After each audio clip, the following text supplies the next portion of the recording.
क्या आप इमेजिन कर सकते हो कि पृथ्वी के अंदर क्या है? पृथ्वी जिस पर हजारों इंसानों ने जन्म लिया, ये पृथ्वी जो घर है अनगिनत प्रकार के जीवों का। पृथ्वी के ऊपर हजारों जीव रहते हैं, लेकिन क्या आपको पता है पृथ्वी के अंदर क्या है? ऐसा ही जानने की कोशिश की थी जर्मनी के साइंटिस्टों ने। KTB बोरहोल नामक खुदाई की गई थी। इसकी खुदाई पृथ्वी की पपड़ी को समझने के लिए किया गया, लेकिन सिर्फ 9 किलोमीटर तक ही खुदाई कर पाई और उसके बाद इसे एट द एंड बंद करना पड़ा। आखिर धरती के नीचे ऐसा क्या है जिससे रूस के साइंटिस्टों ने भी इसे जानने की कोशिश की थी। इन्होंने लगभग 12 किलोमीटर गहराई तक खुदाई की, जिसे कोला सुपर डीप के भी नाम से जाना जाता है, और यह गहराई लगभग 12 किलोमीटर के आसपास है। मानव द्वारा निर्मित दुनिया का इकलौता ऐसा गड्ढा है जिसके आगे आज तक दुनिया में कोई नहीं जा सका। आखिर क्यों इसे भी बंद कर दिया गया? आखिर धरती के नीचे ऐसा क्या है? तो आइए इस धरती के अंदर के पूरे रहस्य को जानने की कोशिश करते हैं। धरती के नीचे क्या है? क्या आपने कभी सोचा है कि अगर हम धरती के नीचे सीधा खुदाई करेंगे तो हम आखिर कहाँ पहुँचेंगे? क्या पेड़ों की जड़ें या गहरी सुरंगें, विशाल खदानें या जलते हुए मैग्मा के समुद्र और धरती का सॉलिड सेंटर ही इस धरती का केंद्र में मौजूद है, या और भी कुछ है? आज हम धरती के अंदर एक रोमांचक सफर पे निकलने वाले हैं और धरती के गहराई में छिपे रहस्यों को खोजने वाले हैं, तो मेरे साथ तैयार हो जाइए। दोस्तों, तो हमारी रोमांचक सफर धरती के सबसे ऊपरी परत से शुरू होती है, जिससे हम क्रस्ट कहते हैं। यही वजह है कि जहाँ हम सभी इंसान, जानवर, जीव जंतु रहते हैं, लेकिन जैसे ही हम अपने पैर के नीचे खुदाई करना शुरू करते हैं तो धरती की सतह के महज 1 से 2 फीट तक खुदाई करेंगे तो हमें सबसे पहले मिलेगी चींटियों के घर, जिन्हें हम अक्सर नजरअंदाज कर देते हैं। असल में यह धरती पर सबसे बड़ी और संगठित कॉलोनी बनाने वाली जीव में से एक है। जैसे ही हम थोड़ी और गहराई में जाते हैं, लगभग 8 से 10 मीटर नीचे, तो हमें मिलते हैं नॉर्वेजियन रैट्स यानी जंगली चूहे। ये आम घरों में मिलने वाले चूहों से कई ज्यादा ताकतवर और चालाक होती है। 10 से 15 फीट गहराई में जाने पर हमें आम पेड़ की जड़ें और गैस पाइपलाइन, बिल्डिंग की नींव, वाटर पाइपलाइन और बिजली के तारे भी देखने को मिलते हैं। शहर के नीचे एक पूरी कृत्रिम नेटवर्क छिपा होता है जो हमारी जिंदगी को चलाता है। लेकिन क्या आपने कभी सोचा है अगर ये सब अचानक नष्ट हो जाए तो इंसान सभ्यता पल भर में अंधेरे और अराजकता में डूब जाएगी। इसके बाद 30 से 32 फीट गहराई में जाने के बाद आपको कूची टनल देखने को मिलेगा, जो वियतनाम युद्ध के समय सैनिकों ने बनाया था। इन सुरंगों का इस्तेमाल सैनिक छिपने, हथियार रखने और अचानक हमला करने के लिए करते। 60 से 70 फीट नीचे जाने पर आपको कैटाकोप्स ऑफ पेरिस देखने को मिलेगा, जहां 60 से 70 लाख लोगों का हड्डी और खोपड़ी सजाकर रखी गई है। 80 फीट नीचे जाने पे आपको तुर्की का डेरिनक्यू अंडरग्राउंड सिटी देखने को मिलेगा। धरती के नीचे बनी यह बहुमंजिला शहरनुमा संरचना है और इसके पहले स्तर तक जाने के लिए लगभग आपको 70 से 80 फीट नीचे उतरना पड़े। इसमें घर, रसोई घर, चर्च, वाइन बनाने की जगह और पानी टंकी सब कुछ मौजूद है। इतिहासकार का मानना है कि यह 8वीं सदी में बनाई गई थी। 150 फीट नीचे जाने पे आपको एक सुरंग दिखेगी, हेलीफैक्स सिटाडेल, जो कि कनाडा में स्थित है। 217 फीट नीचे जाने पे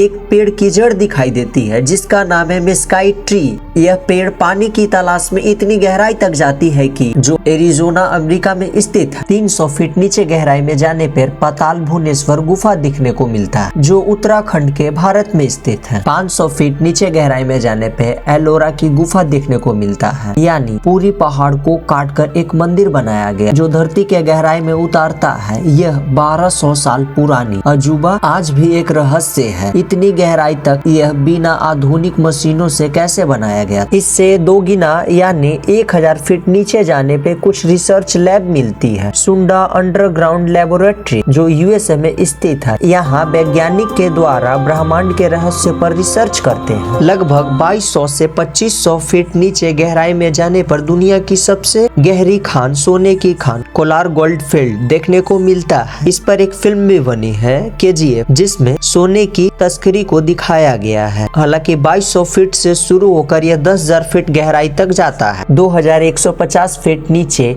परमाणु के रेडिएशन से बचने के लिए एक बंकर बनाया गया है, जो आने वाली पीढ़ी इससे संक्रमित ना हो जाए। 7247 फीट नीचे वेरिनकिन गुफा देखने को मिलेगा। यह पृथ्वी पर दूसरी सबसे गहरी गुफा है जो ईस्टर्न काकेशस पर्वत के बीच स्थित है। 7,900 फीट नीचे चाइना जिनपिंग अंडरग्राउंड लेबोरेटरी है जो चाइना में स्थित। यह धरती की सबसे गहरी वैज्ञानिक लैब है। यहाँ डार्क मैटर और न्यूट्रिनो पर रिसर्च होती है। इतनी गहराई पर कॉस्मिक किरणें नहीं पहुँच पाती, इसलिए वैज्ञानिकों के प्रयोग के लिए यह अच्छा माना जाता है। इससे भी अधिक गहराई में जाने पे करीब 9 किलोमीटर नीचे केटीवी बोरहोल नामक जो जर्मनी के द्वारा किया गया था पृथ्वी के पपड़ी को समझने के लिए, इसे भी बंद कर दिया गया क्योंकि धरती के नीचे इतना अधिक टेम्परेचर हो जाता है कि सारे इंस्ट्रूमेंट काम करना बंद कर देते हैं। 12 किलोमीटर गहराई में नीचे जाने पे कोला सुपर डीप बोरवेल जो रूस में किया गया है, लेकिन इससे अधिक गहराई में जाने पे सारे इंस्ट्रूमेंट पिघलना शुरू हो जाता है। रूस के साइंटिस्टों ने कहा कि हम इससे अधिक गहराई में जाने की कोशिश की, लेकिन हमारे इंस्ट्रूमेंट ही काम करना बंद कर देते हैं या तो पिघलना चालू हो जाते हैं। मानव द्वारा निर्मित दुनिया का इकलौता ऐसा गड्ढा है जिसके आगे आज तक कोई नहीं जा सका। दोस्तों, हम लोग इससे भी आगे बढ़ेंगे, लेकिन इससे पहले हम पृथ्वी के परत के बारे में जान लेते हैं, क्योंकि इसके बगैर धरती के अंदर की सफर का मजा नहीं ले सकते। तो आइए पहले ये समझ लेते हैं कि धरती कितने भागों में बांटी गई है और ये भी समझ लेते हैं कि पृथ्वी के अंदर कितनी किलोमीटर गहराई है। तो हम एक छोर से खुदाई करेंगे तो आखिरकार कहाँ पहुँचेंगे। पृथ्वी को 4 भागों में बांटा गया है। पहला भाग क्रस्ट, दूसरा भाग मेंटल, तीसरा भाग आउटर कोर और चौथा भाग इनर कोर। अभी तक हम केवल क्रस्ट वाले भाग में चल रहे थे जो 30 से 70 किलोमीटर तक जितनी मोटी है। यह ज्यादातर परतें ग्रेनाइट और बेसाल्ट चट्टानों से बनी होती है। यह ध्यान रहे कि पूरे पृथ्वी का क्रस्ट सिर्फ 1% हिस्सा है। 70 किलोमीटर से नीचे जाने पर मेंटल वाले भाग में हम आ जाते हैं। इसकी गहराई लगभग 70 किलोमीटर से 29 किलोमीटर तक होती है। यह धरती का सबसे बड़ा हिस्सा है जो पूरे धरती का लगभग 84% वॉल्यूम बनाती है। यह परत सिलिकेट और मैग्नीशियम खनिज से बनी होती है। इसी परत में मैग्मा और लावा मौजूद होती है। प्लेट टेक्टोनिक के कारण जब प्लेट फट जाता है तो ज्वालामुखी निकलने लगता है। यही मैग्मा पृथ्वी की सतह पर आकर आग और राख उगलने लगती है। तीसरी परत आउटर कोर, इसकी गहराई 2900 किलोमीटर से लेकर 5100 किलोमीटर तक होती है। यह परत पूरी तरह से तरल यानी लिक्विड फॉर्म में होती है। इसी परत में मौजूद आयरन और निकेल का पिघला हुआ मिश्रण मौजूद होता है। इसी पिघले हुए धातु के लगातार गति से पैदा होता है धरती का चुंबकीय क्षेत्र। यह चुंबकीय क्षेत्र कवच हमें सूर्य की खतरनाक विकिरणों से बचाती है। अगर आउटर कोर ना होता तो धरती पर जीवन ही शायद संभव नहीं था। चौथा परत यानी इनर कोर। अब हम धरती के सबसे रहस्यमय हिस्से में आ पहुँचे। इनर कोर की गहराई 5100 किलोमीटर से लेकर 6371 किलोमीटर तक यानी धरती का बिल्कुल केंद्र में हम आ गए। इसकी तापमान 5000 डिग्री सेल्सियस से लेकर 6000 डिग्री सेल्सियस तक होता है। जितना सूर्य की सतह गर्म होती है उतना ही पृथ्वी का इनर कोर भी गर्म होता है। दबाव इतना ज्यादा अधिक है कि लोहे और निकल पिघलकर भी ठोस रूप में मौजूद रहते हैं। वैज्ञानिक मानते हैं कि इनर कोर धीरे धीरे घूमती है और उसका असर हमारे धरती की गति और चुंबकीय क्षेत्र पर पड़ता है। तो दोस्तों, धरती के 4 परतें, सबसे ऊपरी परत क्रस्ट जिसमें हमारी दुनिया बसती है, फिर मेंटल जो मैग्मा का घर है, और फिर बाहरी कोर जो धरती का सुरक्षा कवच बनाती है, और सबसे अंदर इनर कोर जो धरती का जलता हुआ दिल है। धरती बाहर से जितना शांत और ठंडी लगती है उतना ही अंदर से उबलती हुई और गर्म है। अगली बार जब आप जमीन पर खड़े होंगे तो याद रखिएगा आपको पैर के नीचे हजारों किलोमीटर तक आग का समुद्र छुपा हुआ। अगर यह डॉक्यूमेंट्री आपको पसंद आई तो इस वीडियो को लाइक कीजिए और ऐसी और वीडियो के लिए चैनल को सब्सक्राइब कर लीजिए।